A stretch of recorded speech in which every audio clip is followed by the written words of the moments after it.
no matter what has happened, no matter what is happening, we get to choose our response to what happens next. And you can choose, without being overly dramatic, a path of darkness, or you can choose a path of light. And I believe that one of our core purposes as sort of functioning human beings on this planet is to illuminate, to create more lightness in the world, to leave people feeling better than they did when they first met you. Ladies and gentlemen, this is your host, Matt Drinkon. Welcome back to another episode of the Eternal Optimist podcast. And it is a sincere pleasure that we get to have on the show today just a couple of bullet points to describe this person. This may tell you everything you need to know about my guest, Chris. One thing you need to know is that he was referred by Trent Booth. And if you listen to that episode of Trent Booth a couple months back, you know, Trent, he's a Canadian. He loves all kinds of concerts and music. Him and everyone in his family have amazing hair. And he is into the personal growth and development industry. He's a high-level coach. And we talked about journaling and the benefits of, you know, working through your emotions, working through your thoughts, goals, dreams through journaling. And I asked him, who would be someone that you would recommend to the show that's authentic, that's just an amazing human? And he said, this might be the person that you've been looking for, Chris Taylor. And I have Chris Taylor right here with us today. He's the CEO and leader of Actionable. Actionable. Did I get that right, Chris? Actionable. You got it. There's another Actionable in California. So we're actionable.co. That's the one that I'm involved in. Actionable.co. I saw that. I always wonder, how does it get to be .co versus .com? And maybe that's one of the reasons why. Okay. That's it. So actionable.co. Yes. And I've been down the website rabbit hole for a little while before we began. So I encourage your listeners to check it out. But you come highly recommended. I can see you have an awesome set of things I can ask you about behind you. So why don't we just start? If you could give us maybe 2 or 3 bullet points for context, who is Chris Taylor? Who is Chris Taylor? Chris Taylor is father, husband, traveler, and eternal optimist. So I think I'm in the right place, Matt. Yes. Oh, fantastic then. All right. Well, in that case, can you elaborate right behind you? And if you're not watching this on YouTube, go check out the background that Chris has. I see a couple of things I just want to ask you about. One of them is this giant guitar back here. What is that? Can you tell us a little bit about the meaning of that guitar? So this is actually a tiny guitar, and it's made of Lego. Oh my God. A tiny Lego guitar. This was a gift from a friend of mine. And it's funny because I'm not going to name names because she might get in trouble, but this is a knockoff. This is not real Lego because she was committed. I've had this love-hate relationships with guitars since I was in university. I won a guitar in a poker game and then carried this thing around with me for 8 years, not knowing how to play a single chord. And then when I decided it was time to play, the neck was so warped that I had to get the whole thing. I ended up spending more repairing this guitar than just buying a new guitar. But I fell in love with it. It's my happy place. I'm still terrible, but it's a really relaxing, enjoyable hobby. So a friend of mine knows this about me and my very storied career with this one guitar. And so for Christmas one year, she wanted to get me a Lego guitar because I'm also a builder and anyway. So they don't make Lego guitars. Okay. So she found this like knockoff brand in Japan and had this air shipped to me to make between Christmas and New Year's a few years ago. So I love it. And that's why it sits on my shelf. So there you go. Awesome. Oh, it's kind of funny because it looks like it's so far back there. It looks giant, but it's really right next to you. And it's a tiny guitar. Awesome. One last thing, right below that the plaque hanging in black in the black frame, you have a box, a brown wooden box that has a teal or aquamarine color in it. What is that? That is fascinating. What is this? Yeah. So this was, I really appreciate you asking about this because not many people do, but this was actually an award. I'm part of a community of entrepreneurs called MMT, stands for Mastermind Talks, and they have awards based on the values of the organization. And one of those values is leaning in. So showing up fully, I think you're connected with John Vroman as well, and Front Row Foundation, that whole idea of when you go to a concert in the front row, it's a completely different experience than if you're in the back row, and how John talks about living life in the front row. So Jason, the guy who founded MMT, has a similar philosophy around leaning in, where the value you gain from an experience, particularly with other people, is going to be largely determined based on how much you're willing to lean in, show up, go forward. And so this was a real honor for me, Matt, because it's an exceptional group of humans. And I walked into that group with a high degree of imposter syndrome. And a year and a half later, I was the inaugural recipient of the Leaning In Award within their community for being the guy who showed up and really started deeper conversations. So that's what that is. And I'm very proud of it. So thanks for asking. Heck yeah. Awesome. Awesome. And this entire episode, we could just ask Chris about all the various things around his office. He's got a large library over there.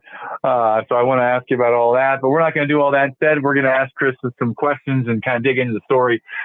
So Chris, if we could, I'd love to ask you, well, you know what? We're recording this on Thursday, November 7th, 2024, and you're Canadian. So you might have a different lens.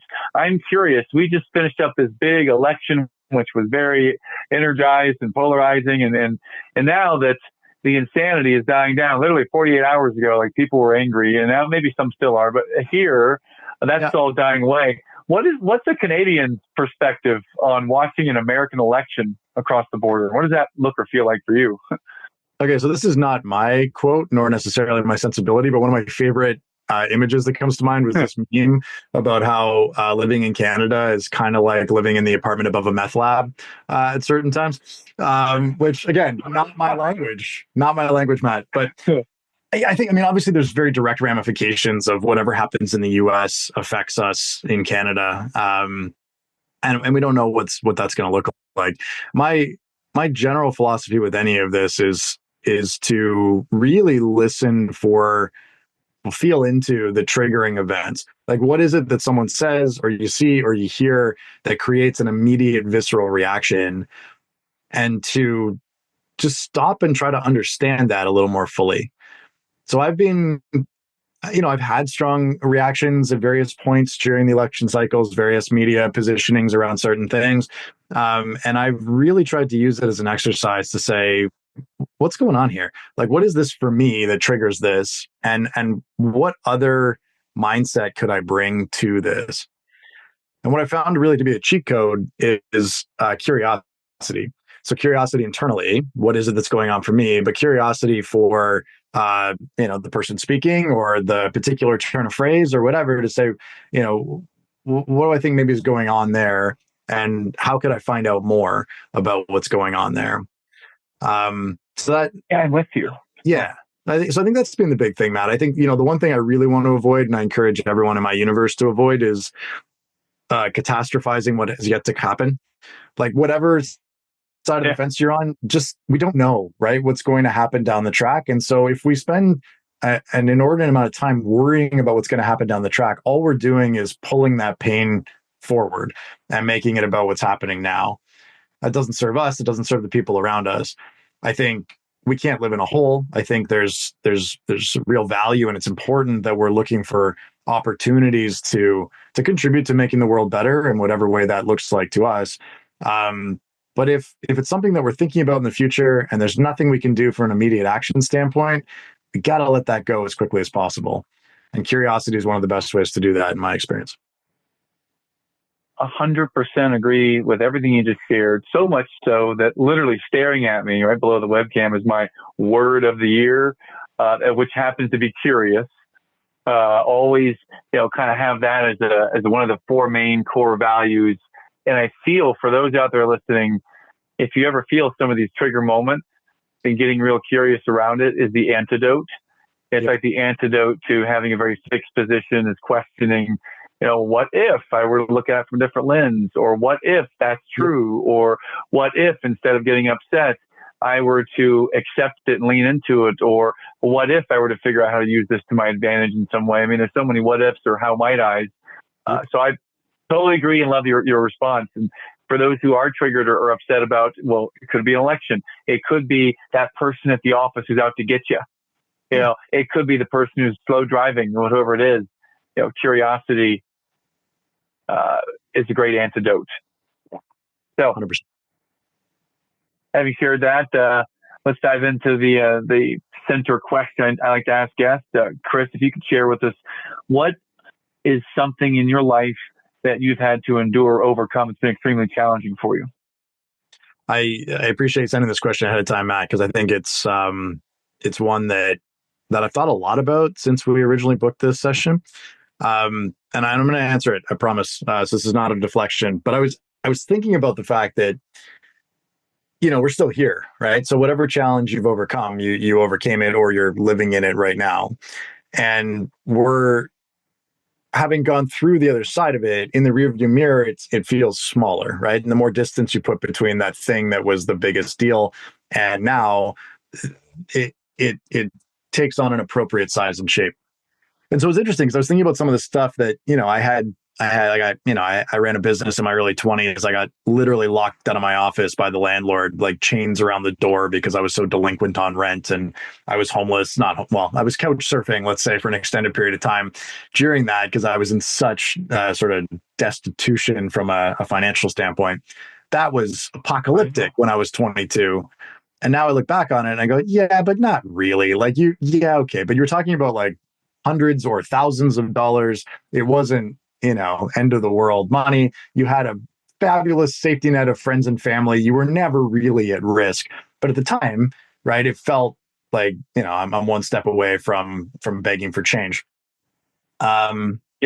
And so you move through that, and you move past that. And I've had a couple things in my life, but probably the one that stands out the most, mostly because the wound was open for the longest, was I had March of 2017, my eldest son was born. And then 2 weeks later, I got a phone call in the middle of the night from my ex-business partner's ex-wife.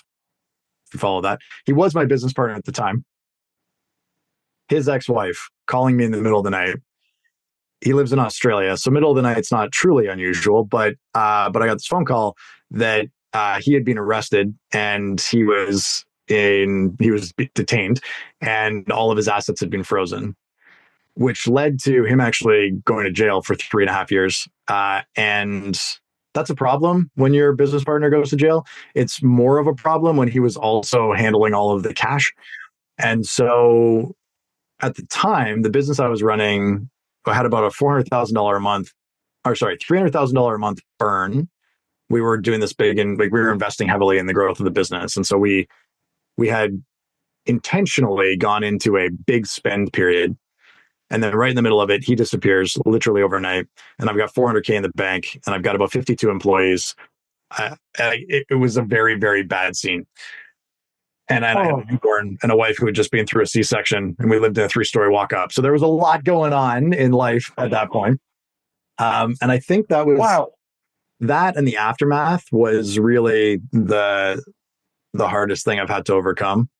And just before you respond, the caveat that I'll put on it is that I really hesitated to share that because I've listened to some of your other guests, and some of the stories of overcoming personal adversity and abuse and things that I have not experienced make me feel like this story, while it was, big for me, there's a lot of people dealing with some real stuff. And if the worst thing you've got as a problem is financial, it feels massive. But if you've got health and love and people around you, it's not by comparison, right? I can relate to that. I appreciate you having the empathy to share that thought. And I thought similar things myself about my own, what I call my own stuff. Yeah. It seems relatively minor now because I've never had to go homeless, and I've never been. I mean, I've been in fights and I've had fist fights, but I've never had deep physical, sexual abuse, or never had an addiction. Maybe perfection, if you call that an addiction. That's a different story. But overall, I tend to kind of demote my stuff and think others is bigger, or for whatever reason. Maybe that's just part of. I see a lot of people think that way, and I'm not indicting that anyway. I'm with you. From the heart part of me is like, yeah, you're right. I'm grateful that my problems are so small compared to many others. Still, that doesn't make them, in your lens, in your world, real time, that doesn't make them any less real. And I can just imagine the pressure. I'm feeling a little bit of pressure right now, hearing about, a $400,000 expense every month, $300,000 or $400,000 expense every month. I've got a few $100K in the bank. I just had a child and had a C-section, and I live on a third floor of this. And my partner's in jail and I probably can't talk to him easily or get any money of his without more time, which I don't have now anymore. So, it was a thing. So when you got that call, if you go back to that day and that moment, the middle of the night for you, you wake up and like, this is literally the middle of the night. You get the call. What's going through your mind, during that moment of that call and for the next hour afterwards, maybe the next week? I mean, take us forward from the moment of the call. Yeah, well, it's interesting, right? The messenger here is my, at the time, business partner's estranged ex-wife, and they had a very contentious. They weren't even divorced, but anyway, and she's telling me this, and so first of all, it's the sort of disorientation around why are you calling me, and then around the thing, and then she had no more information, nor did she really have any interest in sharing any more information if she did, right? And so then she's gone, and then my wife is delirious from sleep deprivation, so there's really no one to talk to. And I had a senior leadership team at the time, and so I talked to them the next morning, but it's very different, right? Because it becomes very it's about managing the situation from a business standpoint and the employees and all, and we ultimately had to let a number of people go. So all of that, it becomes very tactical. But at an owner level, I don't think there was a point that was more isolating than that, right? Where the person that I would have talked to about this was actually the cause of this, or at the time, that was certainly there was a lot of sort of villainizing him. And so, I think loneliness, isolation, and if I'm being totally honest, there's a bit of a hero complex that kicks in at that point, right? Like there's a desire I've always prided myself on solving the unsolvable. And so that to a certain degree becomes, all right, through no fault of my own, right? We've got this problem and I'm going to take it down. And so ego kicks in, right? There's a bit of that, whole wash of stuff. Wow. Okay. So you move forward from that moment to the hardest. I mean, I'm still trying to even understand the like comparison that comes to my mind right now. Literally, like the last time that I felt, I don't know if anxiety is the word, but I felt a pull to a moment where I didn't know exactly what to do and things were out of my control. Mm-hmm. And I'm going to figure it out. I know I'm going to figure anything out. But at that moment where I felt a little bit off kilter, I had to do some deep breathing to get my nervous system back to regulated. It was last week, oddly enough. My wife's out of the country for 10 days with her mom on a dream trip to Europe to go with her mom down the Rhine River. And I'm giving a keynote speech in person, my first in-person keynote in a while. It's a number of people are going to be there at 2:00 Eastern. It's a 16-minute drive to get to the place. So I budget 24-minute drive to get there just in case. I'm going to get there 7 minutes early, good to go on stage in the 8th minute later.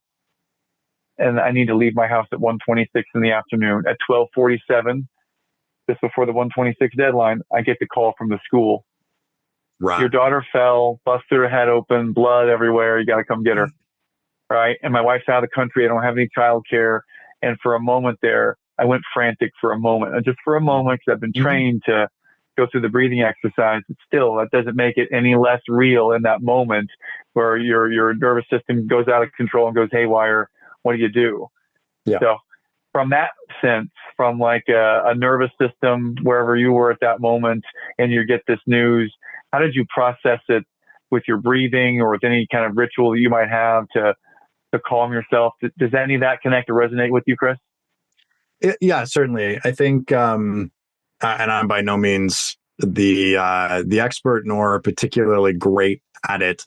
I have found that, again, it sort of comes back full circle to our earlier conversation about that noticing self-awareness around what's happening in your body and having the tactics that you can go to, right? Like for me, I've got to get away from the screens because I'm going to go into a doom loop immediately around stuff that doesn't matter, but sort of stimulates me, dopamine stuff.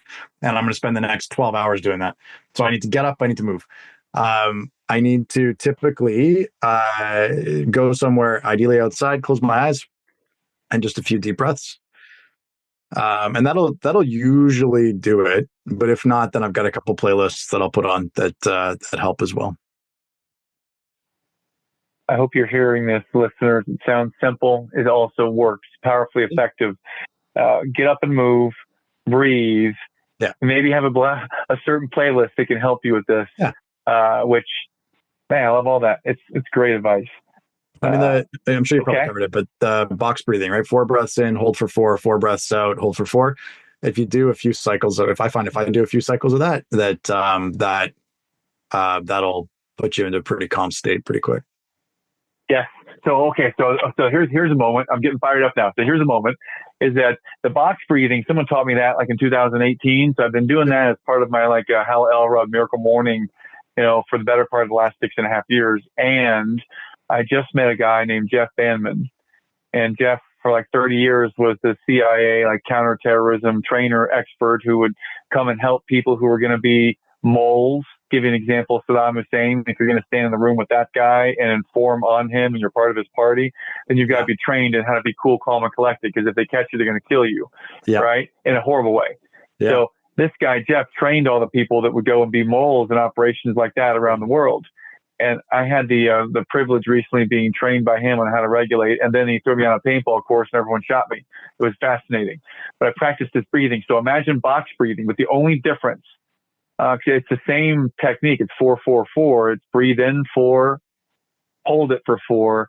And then the thing that I would say is different is that with box breathing, I was trained to, count to 4, just breathe out through your mouth 4. Like I consciously breathe out of your mouth 4. The difference in this type of breathing was same thing, fully inhale through your nose and fill up your belly, and then hold it for the count of 4. But on the out 4, instead of like forcing out with your mouth, just open your mouth. Right. And just let it come out without making any sound. And I started to do that. I think it was just a slightly, I can't give the exact percentage, maybe 5 to 10% calmer, or able to calm at a more rapid pace, more effective way than I have done with box. But I love the box breathing, and this is kind of just a slight, slight branch off of that, but it's really effective. I love that. I think, too many of us, and I was certainly this way until fairly recently, we're walking around effectively operating as a brain on a meat stick. Like we're not really thinking about what's going on in our bodies, right? And there's so much incredible power to move you towards the things you want to accomplish or hold you back from the things you want to accomplish happening below the neck, right? That we're not consciously processing in most cases. Like I even, along those lines, I was in a breathwork thing, which again, for those listening, I don't know about you, Matt, but like this is not a thing that I'm like every weekend going to a breathwork class. It's just they seem to be these interesting opportunities that pop up, and I find it fascinating when I go in, not begrudgingly, but kind of like I guess whatever, and then I leave, be like, oh, that was game changing, But there was this piece around just appreciating that when you breathe in, you can. How did that work? It was basically diaphragm breathing, so it's lower down than in your lungs, and most of us spend too much of our lives sort of surface breathing up here in the top parts of our lungs.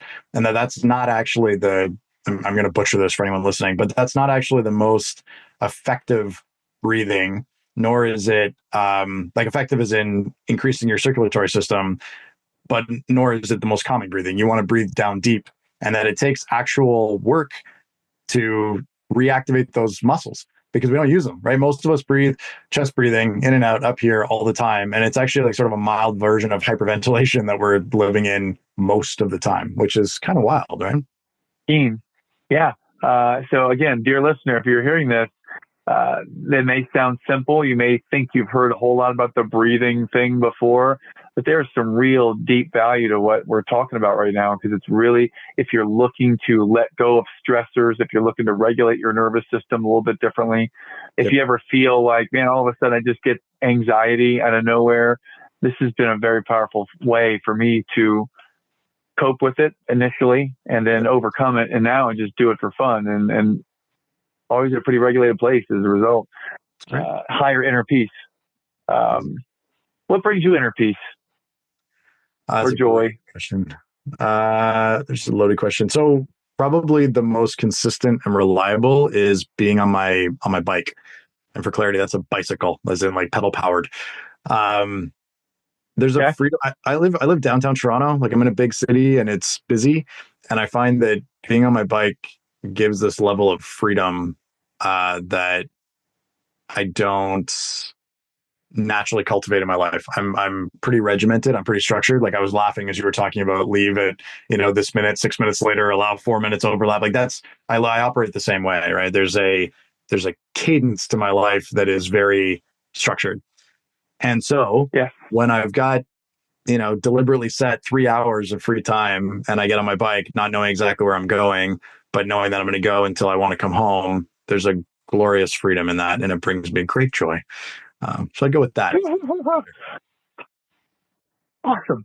Yeah. I'm going to share with you a quick story because you just said something that triggered something in me. You said downtown Toronto, and I've been to downtown Toronto. The last time I was in downtown Toronto, it was the turn of the century, 1999 to 2000, New Year's Eve. I flew there with my friend who was dating the executive assistant to the chairman of the board at Coca-Cola.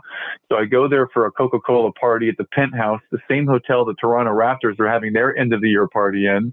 So I'm up here partying with these big wigs, and I feel like I'm hot stuff. I'm single. I'm at the big table here, and there's a couple of single ladies. I'm thinking, who might I get a kiss at midnight?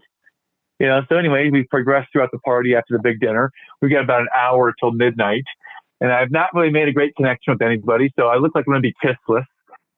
And then with about half an hour to go, somebody is eyeballing me, and it turns out to be the vice president of their company, who's a homosexual male, was giving me the eye. So, and he'd have a few drinks. He's a little bit older than me because I was 23 or 24 at the time, 23 at the time. So I could see I've got about 4 songs to go until midnight. Mm-hmm. It's about 24, 25 minutes in to go. And I can see he's not been dancing with anyone, but he keeps giving me the eye. And maybe I've had a couple beverages. I'm not trying to give an eye back, but every time I look up, I make eye contact with him. So maybe he thinks I'm looking at him. So I can see, because I'm 6'7", right? So I can see everything on the dance floor. And as we're starting to approach the last song before midnight, he's getting closer and closer in the crowd to me, right?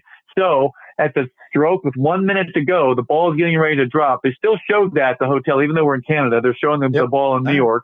So the Canadians do appreciate some of the things that happen in America. Absolutely. Right? We weren't a Meth lab that day. It was right. Good. We've got about 30 seconds to go, and he's coming right up to me, like literally almost right in front of me. I didn't know what to do because I didn't want to get kissed because. I don't. If you can be as gay as you want to be, that doesn't impact me or scare me, or I'm not biased towards that. I just don't want to kiss a man. Right. So he's getting ready to try to kiss me. So what do? I turn to the wife of the executive, the chief executive, and they're in their 70s.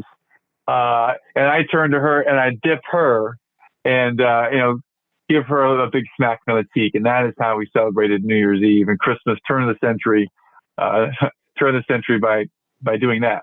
There you go. Now, if it happened today, I would have tried to parlay that into some business opportunity of some kind. Right. But at the moment, that was what happened in Toronto.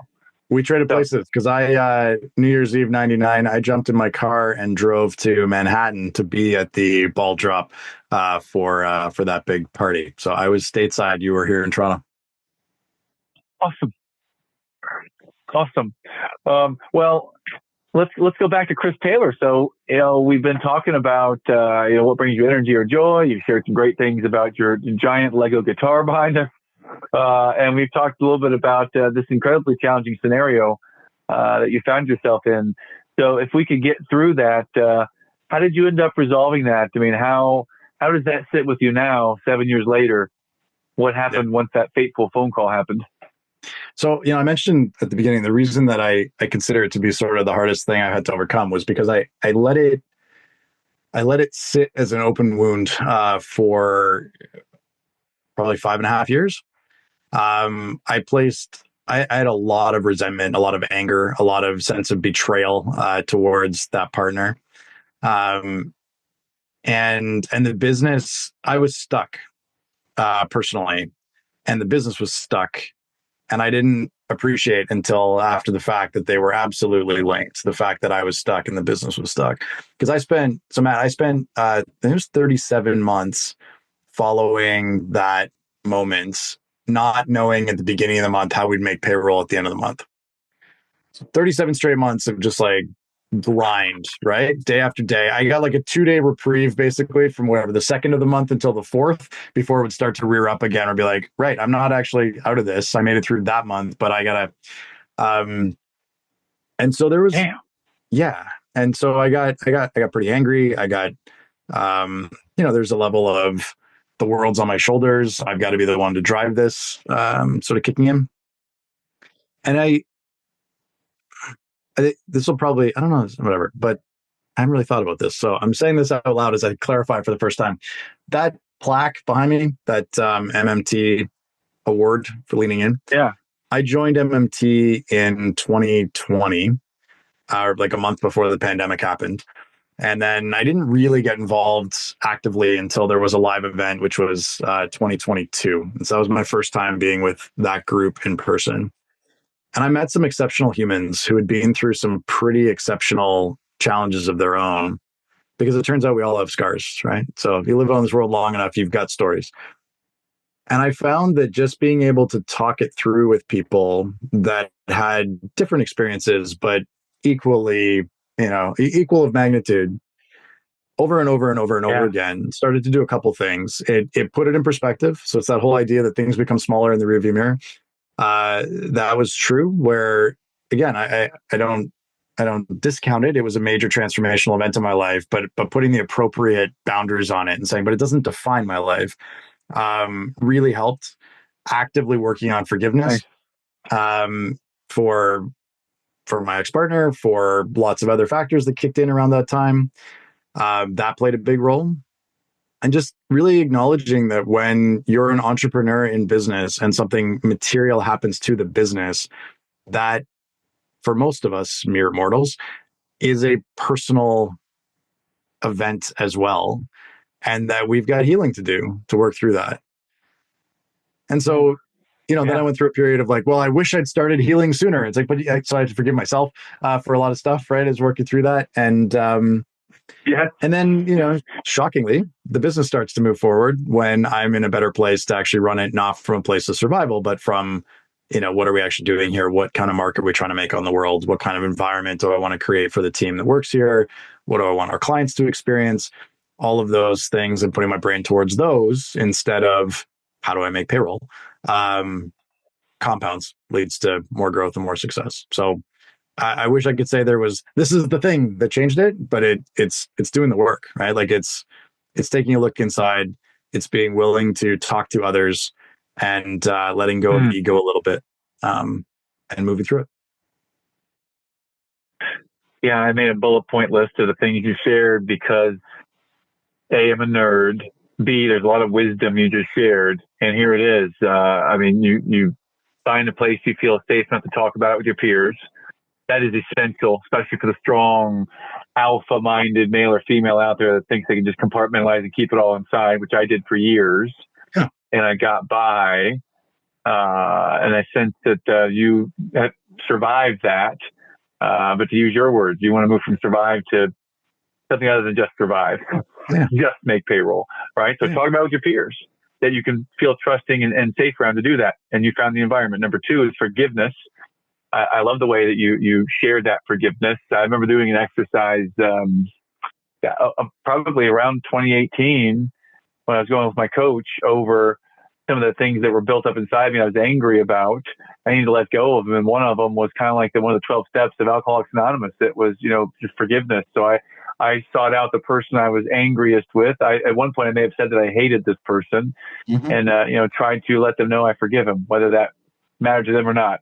I still that was healing, right? And then you just use the word you have to go to work and do the work on it. Yeah, so I appreciate all the stuff you're sharing. This is great stuff. Okay, well, so what's challenging for you today? You weathered that, learned from that. What's the hard stuff you're looking at, or the challenge you're looking at right now? So I turned I turned 40 a couple of years ago, and that I didn't think that was going to be a thing, but it became a thing. I think it's around the timing of the sort of healing and the whole thing around, all right, what am I actually doing with my life here? Because living in survival mode for the next 30 years is not where I want to go. And so, there's still some ripple effects from that around what are we actually trying to create? And by we, I mean my wife and I, and as our kids get older, the four of us, like what I don't want to continue to work towards something. I want to be living in it while we're here, right? Um, we had you probably know him too, but a guy that I knew reasonably well and had a lot of respect for, a guy named John Rulin, just dropped dead unexpectedly. And John was mid-40s. I don't know, a couple months ago, and Yeah. I mean, I get that it happens, and it's just a stark reminder when it's someone to be like, what are we really doing here? Because if I'm putting off, and we don't, like, we live a great life and we do things, but I do find that I'm personally in the headspace more often than not of working towards something as opposed to appreciating what's happening now. And so I think the biggest thing for me right now is working on that, just not finding, but taking the time to appreciate more joy in the moment.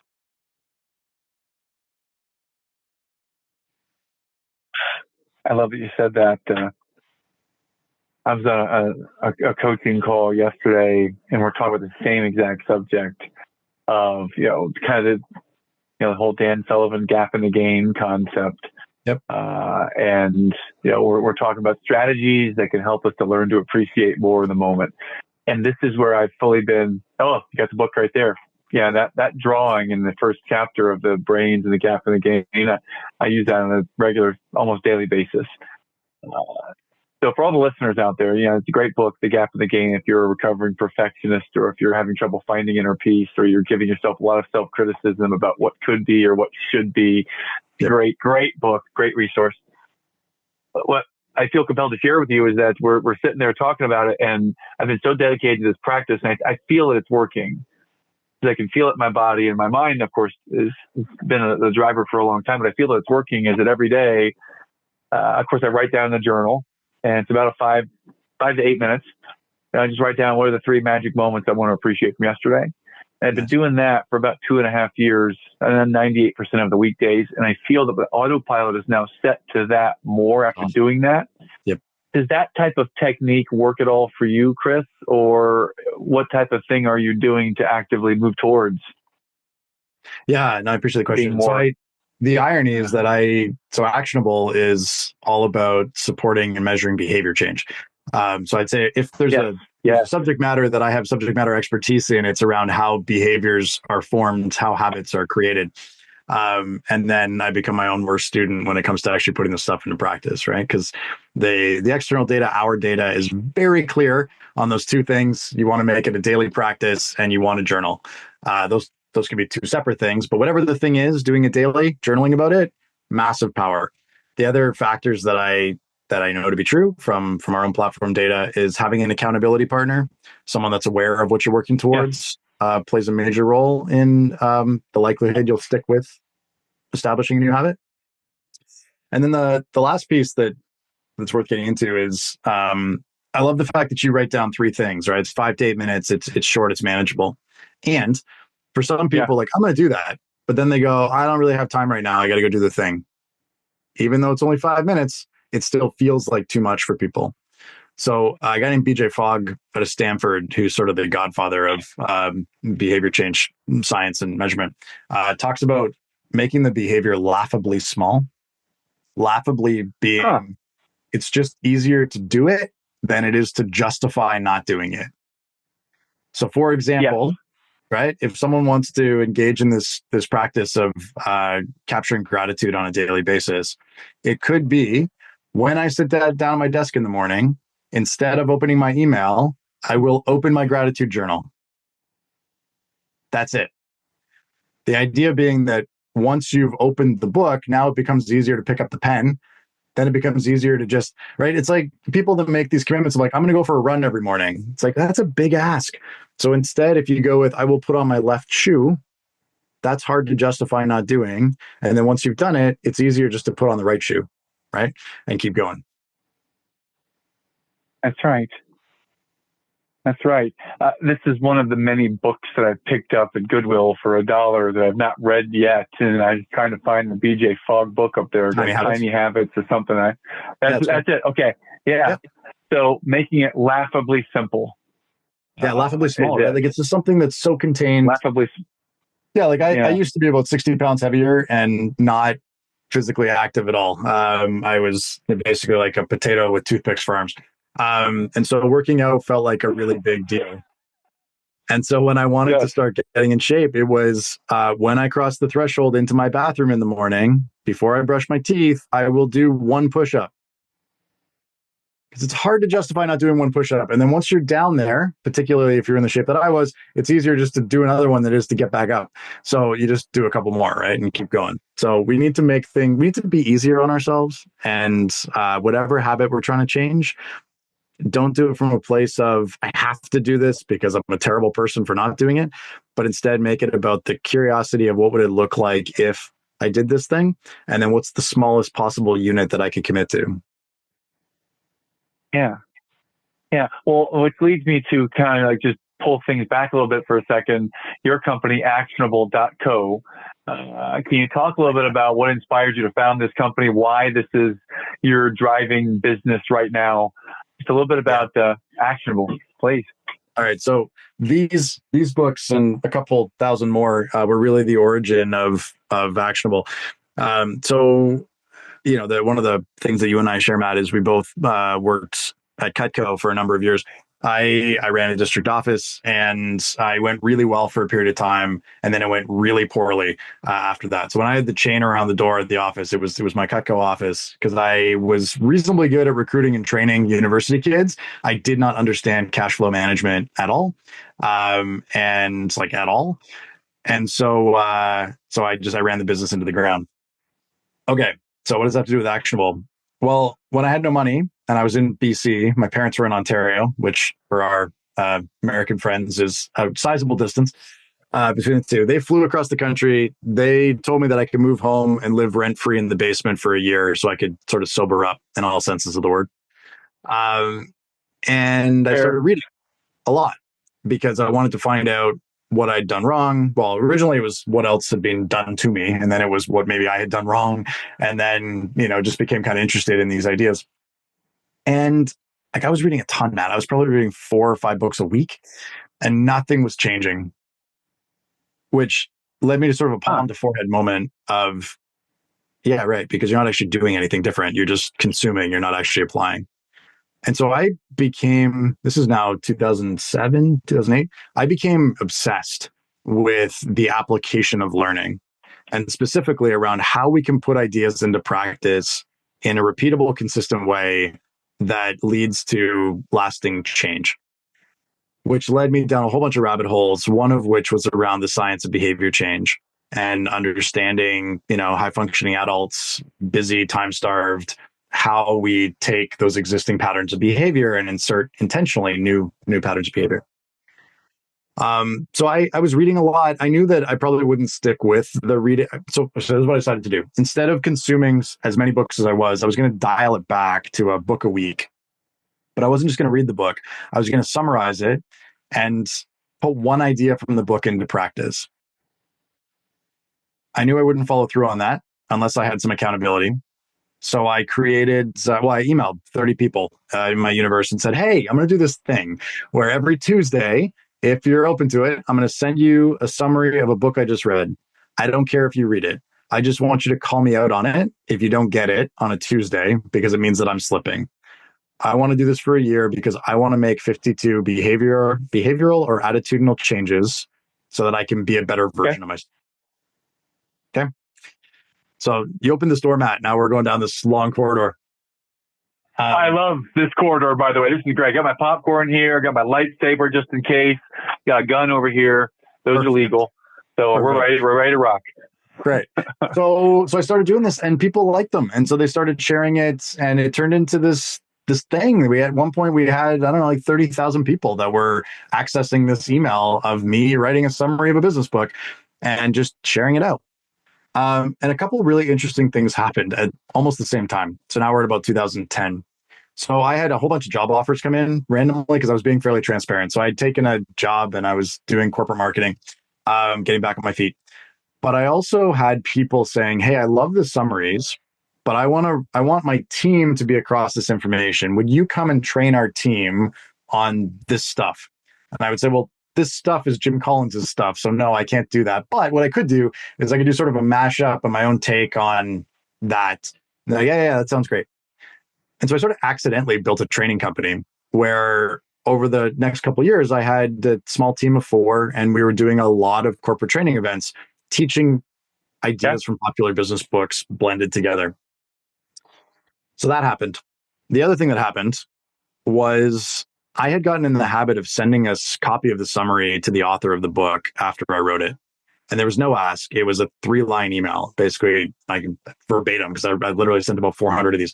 It would say, hey, Matt, read your book, loved your book, wrote about your book. Here's the link. Just wanted to say thanks. Appreciate your work, Chris. Seth Godin is a mensch in the truest sense of the word. And he became a pen pal. Basically, I read every book that Seth had written, and I wrote about every book that Seth had written. And Seth would reply to every email.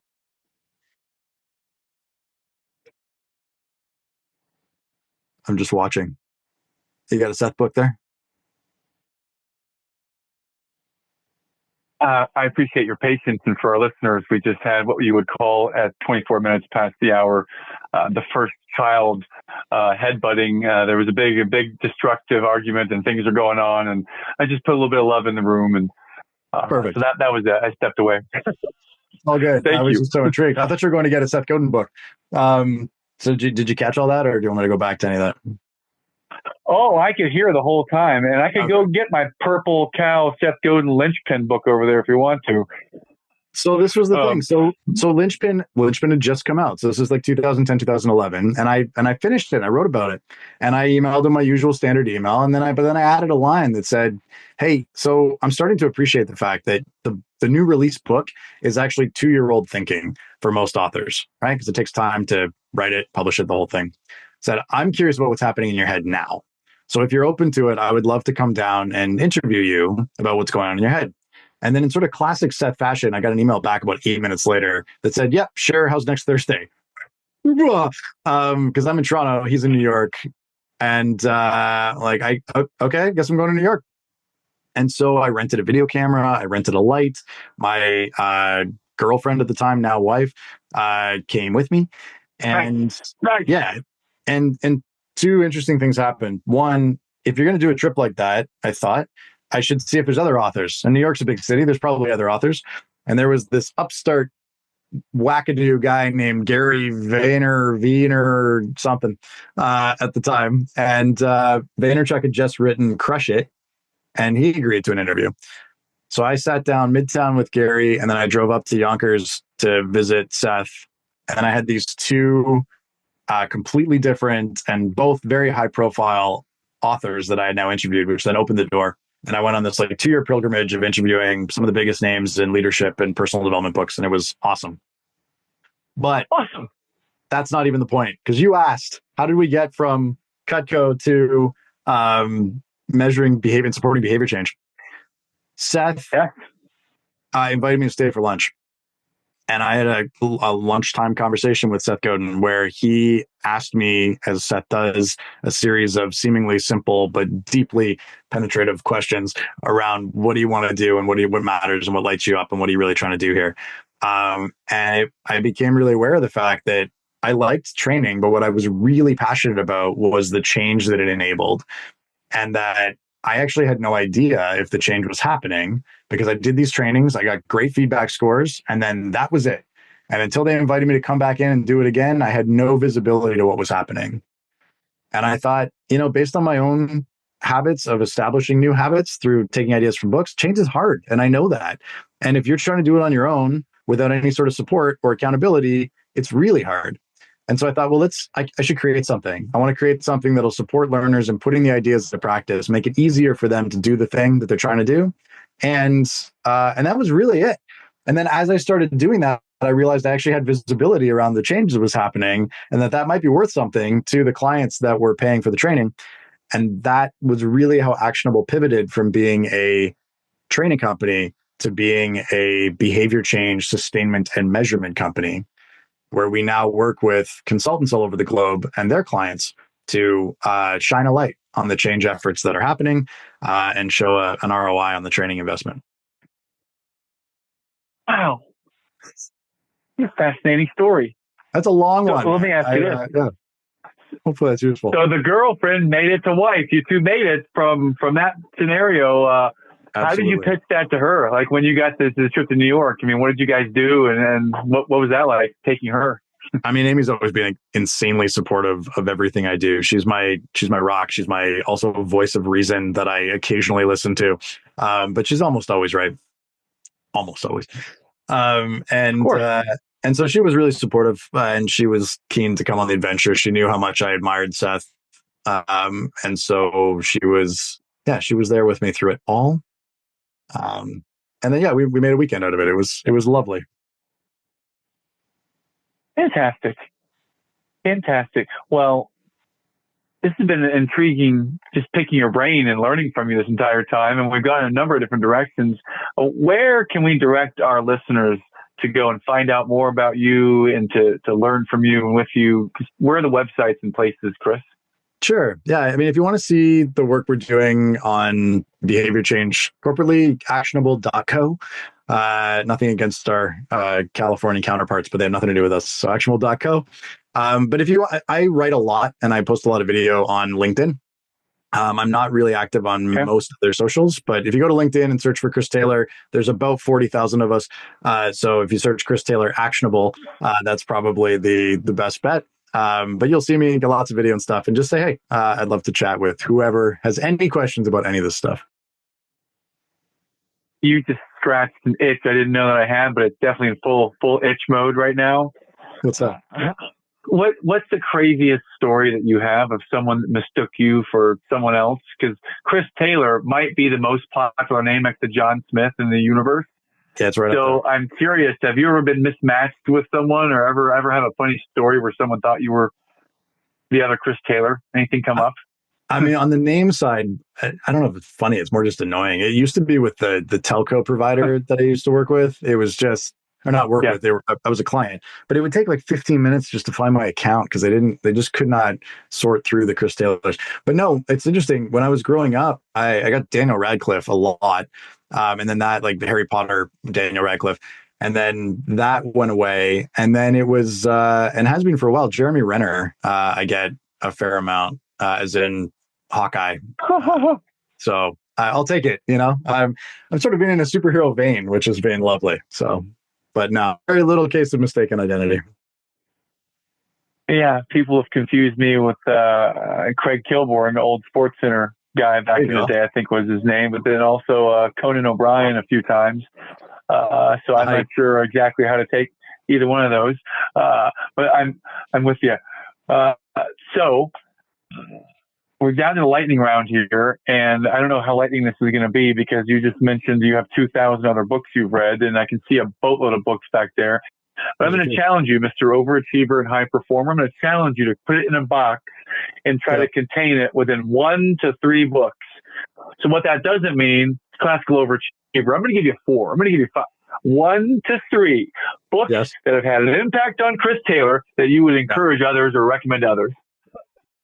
Yeah, it's funny when I used to answer this question 10 years ago and everything was very fresh. And now the books that I reference are about 10 years old because they really stuck with me. So the ones that really landed for me and still do, I think they carry, they age well.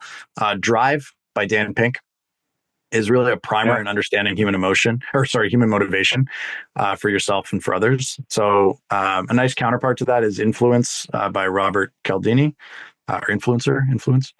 I just used up a second one. This is like when you make a wish with a magic lamp, and I just I didn't mean to do that one, but yes, that's a package.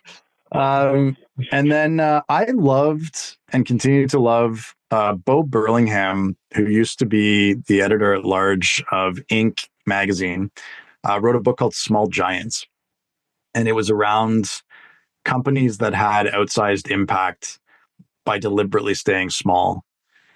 And then 12 years later, he followed it up with a book called Finish Great, Finish Big, Finish something. I think he only has 2 books. And it's just this beautiful bookend because it's all these really fascinating stories about interesting companies and brands that you know and ones you don't. And I geek out on that stuff. But it's also, it almost, there's so much of Bo in the books. And whether you know Bo or not, I fell in love with this man through sort of little man crush through reading Small Giants, and then I had the privilege of interviewing him. And you just realize he's sort of like everyone's favorite grandfather sort of character, and the books really are him. So it feels like someone's telling a story like a good grandfather storyteller would. So those are some of my all-time faves. Fantastic. Awesome. Okay. Well, let's go on to music. Is there an artist or a genre or a song that lights you up? It just fills your bucket. So I've got a 7-year-old son who's really interested in music, and actually a 4-year-old who's also into music. And so it's been really fun comparing notes with them. So I'm finding I'm actually regressing, not to 7-year-old music, but music that I really liked in the 90s, and introducing my kids to Pearl Jam and introducing my kids to, the safe songs by Creed and other groups like that, which has been fun. The stuff that I'm really into now, I really like Lost Frequencies, which is a sort of DJ guy. So I'm enjoying that. It's good cycling music. And then whatever my kids throw on. You're welcome. I'm pleased to hear you share these things, because when our friend Mr. Trent Booth shared his, he's like an avid music, like crazy into music, going to all kinds of concerts and stuff. He shared like 5 or 6 of them, and I wrote them all down. I went to Spotify and did puzzles that night with those. And if he hears this, I love you, Trent, and I love 3 of the things you shared, but 2 of them I couldn't make it through one song. That's how much different music. But that is the great thing about music, and also about books. You read so many books. Were you the person that when you started it, you just got to finish it, or could you start and pick up and I like this, but I only need this section? I mean, how did you digest your books that way? Yeah, I'm not trying to start a new interview, but man, I'm super curious about an avid reader. I'm aggressive with my books. So no one wants to read my books afterwards because they're highlighted, their pages are turned down. I've occasionally ripped out pages. I've got notes scribbled in the margin. I'm an active reader. What I did for many, many years, I haven't done as much recently, is after I read it, I had a book stand. So it would stand open like a cookbook holder. And I would go through and I would type out every highlighted passage that I had made. And so I'd end up sometimes with like 15 pages of typed out notes from that book. But I found that it did a couple things for me. From a memory recall standpoint, highlighting it doesn't do anything for us, right? Like usually for most of us, the act of writing it is where we start to imprint it. So it's really helpful for recall. But the second thing that it did was it allowed me to then look across books for certain themes and topics. And so I saw new patterns, which if you're into puzzles, I really like puzzles. It gave me this, like, you can see the Matrix sort of vibe, because I could see how this book was talking about the same thing as this book 20 years later, but through a slightly different lens. And that allowed me to make new connections around that topic that I could then write about. It's extra work. Of course it is. And I find that it's worth it. The reward is worth it to actually write or type out anything you highlight in the book. Man, so many ways I agree with that statement, except for I have a slightly different twist in the way I would do it. I have, Good Notes 5, and all the books that I'm reading on here, I'll just take this one right here. Conversations Worth Having by Stavros. Everywhere in there that was a good place, I would highlight it, and I would just go and take a picture of all those pages, and I would go and look at it. Now that would be my coaching lessons would come from that. Nice. So I love that you had a system. I'm always looking for a good system tweak for books. So thank you. Nerds Unite. Boom. Right. Okay. Last question, Chris, and you get the last word here, sir. You're on the Eternal Optimist podcast. What might Eternal Optimist mean to you? It's about deliberate choice for me. It's about the fact that no matter what has happened, no matter what is happening, we get to choose our response to what happens next. And you can choose, without being overly dramatic, a path of darkness, or you can choose a path of light. And I believe that one of our core purposes as sort of functioning human beings on this planet is to illuminate, to create more lightness in the world, to leave people feeling better than they did when they first met you. And that if we engage in those acts of micro light, I need something better than that. But if we can engage in those acts of leaving people a little bit better than we did, we make the world a better place. And that starts with ourselves and acknowledging that the choices that we have give us options, and then we're going to choose a good option. So that's what optimism is in my mind.